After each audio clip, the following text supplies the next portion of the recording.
So those rich people, yeah, they're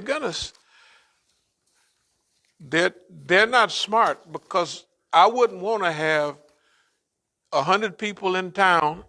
I wouldn't want to be the guy that owned more than all the other 99 people, and I'm gonna live right there in the town. I just wouldn't do it. I wouldn't. Hey, man, and they all walking by looking at me in there, and I'm pouring gold into gold, silver into silver, right? And laid back, got wind blowing on me in the summer and cool wind, and I'm out there burning up in the summer and sweating and smell like a goat. No, indeed, I wouldn't do it. They will, because you got to understand how greedy people, it cuts off reality. And you think, I'm rich, I deserve that. They're poor, they deserve that. It's really, I got a taste of it. I said, man, this is cold-blooded. They blame the people for being poor. You deserve to be poor. They don't blame it on themselves. I used my intellect. I did have a grandparent and a mama and daddy that made me rich, but I built it up richer. I didn't waste it. They deserve to be rich. Be poor. Yeah, I used to be with a bunch of Negroes at night time, sitting up snorting cocaine. And the people, all they did was made fun of poor niggas. Them niggas is poor. The niggas is poor and stupid, and they need to be. I used to look at them, I said, if they would have been born in another environment, at another time, they would have been captains of industry, because but they wasn't smart enough to see that. They were stupid and arrogant. And when the white man pulled their string and they started going down, they would feel bad when everybody come after them. I didn't feel bad. I said, well, I did the best I could for you niggas, now I'm gone. You do what you want, right? Hey, man, the people on TV sound like that they're humanitarians. They hate and they think people deserve, nigga, you poor, you deserve to be poor. You black, nigga, you deserve to be black. I mean, it's such a hatred, you don't even, because see, they have to justify being who they are. And they justify that I deserve to be here. You deserve to be there. Your wives, your children are useless unless I want to use them. I believe you when you say that. There's a documentary I watched. I think it was one of those Michael Moore documentaries about rich people. Right. This guy said on the interview, he was like, well, I'm rich because I can handle it. And there's some people that just can't handle money like me. And so that's why they're not rich. That's why they're not rich? You know, and I was like, wow, I started hearing that the first time. That blew my mind. No. No, they really, he was being nice. They are worse than that. They are worse than that. No, man. You know, there ain't nothing in the world worse than a poor nigga. Boy, I'm telling you, I used to listen to them all night. That's all they did was brag. The ones that I knew bragged about having money, you know, pimping hoes and slamming Cadillac doors. That's all they talked about. And it was a crime to be poor. Far as them. And they was poor niggas. Poor for like what rich people get. And this is temporary for them. All the Negroes is temporary money. They hit a streak of luck, and they robbed the bank, they did this, that, and another, and they had a streak. I think 1 or 2% of rich Negroes stay rich. Maximum. Niggas up, niggas down, just like that. Because he haven't learned. I'll close on this. That's why I always say about reparations, we should have at least a 4-year course on money management before we give any nigga any money. That ain't gonna help much. But at least it'll help for 2, 3 weeks. He have money for maybe a month or two. But look at anybody. They get famous, they go broke. And it's not black people. I was reading a People's Magazine today. Somebody put it on it. The white people are worse than us. They live in. Not that I feel sorry for rich white folks, but they're not happy, and the Negroes is less happier than them. All the prettiest looking people. I was reading something on Halle Berry. She just got a man that she kind of liked or something like that. She's 54 years old. Took all that time to find somebody that she likes and that person helps her. That might last a month or a year, but they when you look at somebody that's physically beautiful, that's who you look at, right? Or oh well, that's what you used to look. Now all those people, what's the poor little white lady they had that started off as a baby and she got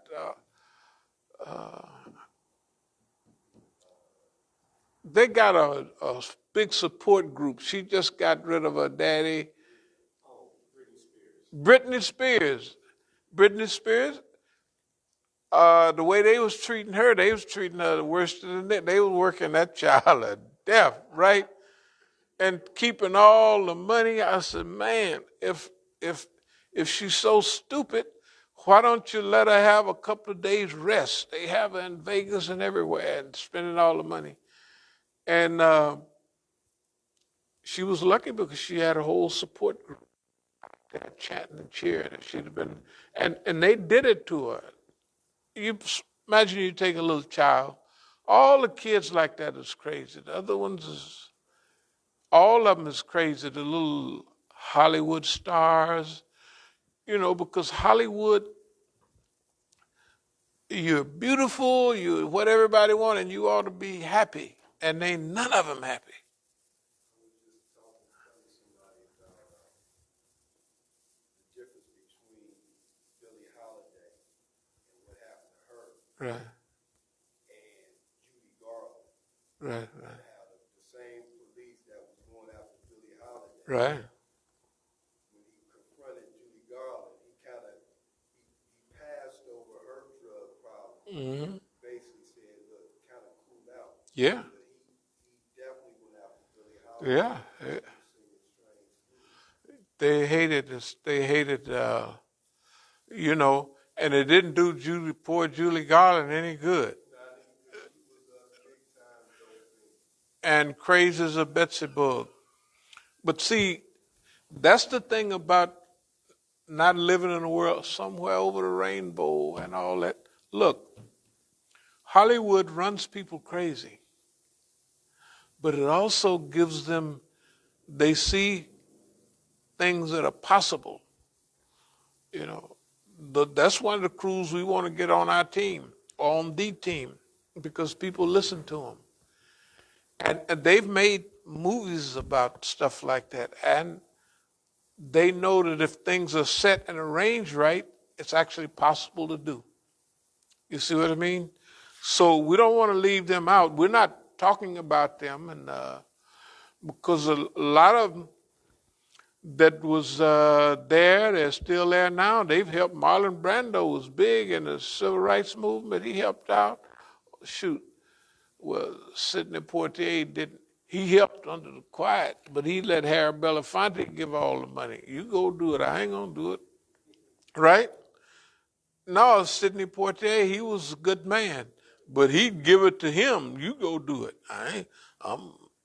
You know, I ain't got the courage to get out there talking out the side of my mouth. It ain't what I do.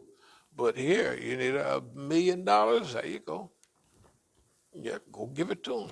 See what they do with it, right? So everybody fits into this. What it is about us, we want to be a force for good. And that's what we're going to do, whether they like it or not. It don't make no difference with anybody else. It's just that this thing is it's closer. It's closer. You can feel it. It's like you can taste it. It's close. This can't continue that much longer. Not the way it is. It's close. And it have to be, believe it or not, we've been working on this for decades because we felt this coming a we always felt it coming. We just been feeling it all along. So everything has been one step, but this is where we've been headed all the time. Okay, any more questions or comments? Okay, I just want to say to the dear people there, we're going to expand on our fundraising, and so we're working to raise more funds for what we got to do, because see, what we working toward, it ain't nobody here to help us. In fact, everybody that's within an earshot is here to stop us. Now, technically, it ain't gonna work, and who cares, See, there's something you gotta want to take very serious about Islam. If you want to do good, you're gonna get one blessings for that good you want to do. If you do it, you may get 200, 2,000, and that's unlimited. So you got one blessing coming because you want to do it. One blessing is enough. Tell it. One blessing that's okayed by Allah is sufficient. Okay? And I'm just going to say this. Out of all the stuff y'all want, I already had all that long time ago. And I had it when it was, I had it when I was younger. And all that stuff, other people talk about, nigga, I'm having money. I'm going to just tell you, I spent $500,000 cash on the school, and ain't nobody from the school came by to wave at me. Don't make no difference, right? Ain't nobody came by out of all the kids. And their parents, you ain't seen now one of them come through and say, how you doing? Salam alaikum, right? Because I wasn't doing it for that. I did it because that's what the outline called for, right? Now, as far as blessings, I'm just going to tell you, and I ain't bragging about it, but I ain't never been even close to this happening. The older I get, the better things are. And it don't have nothing to do with the amount of material. Because right now, I would be considered the brokest I ever been. I don't even remember. It's been so long since I've been broke, I don't remember being this broke. That's a long time ago when a nigga ain't was 76 years old and can't remember. And this is all right, because it don't add up in dollars and cents. And don't worry about it. Whatever we need, Allah gonna give it to us. And whatever we get, we would still be laying over there on the floor anyway. That's what we do. So ain't nobody wouldn't buy nothing else, would be nothing in the refrigerator, nothing anyway. It would be the same thing. And when we get all this big money from Boss Man, it's going to be the same. We're still laying right over there on the floor, laying in the floor. Well, as long as you can get up off the floor. After you're down a while, you get older, you got to get next to a chair. You got to get up some kind of other way than just popping up, And I'll close with this. It's like that my daughter used to do this joke about the lady on the commercial. I've fallen down and I can't get up. Do you remember that? She just couldn't imagine how could you fall down and you can't get up. But it's possible. When the people hit me in the head, and I actually couldn't get up. I couldn't move, I couldn't get up, So it's possible. Again, dear believers, we ask Allah to continue us on this road. This is the road. Okay. Last thing I'm going to say is you work for humanity, you work fisabilillah, you won't get no happier than that. The people in Hollywood already got everything. You can't get more than they got. And they look better than you, too. They actually look better. You're an ugly nigga, I tell you. You need help. But I'm just saying, they look nice and they got everything and they committing suicide, right? The majority of them, that class, those people, and you think you sad you get married and stay married for 5 years, they stay married 2 weeks a day, right? And that's it. All of them, not all, not each and every one of them, but a lot of them, just 80, 90%, something like that,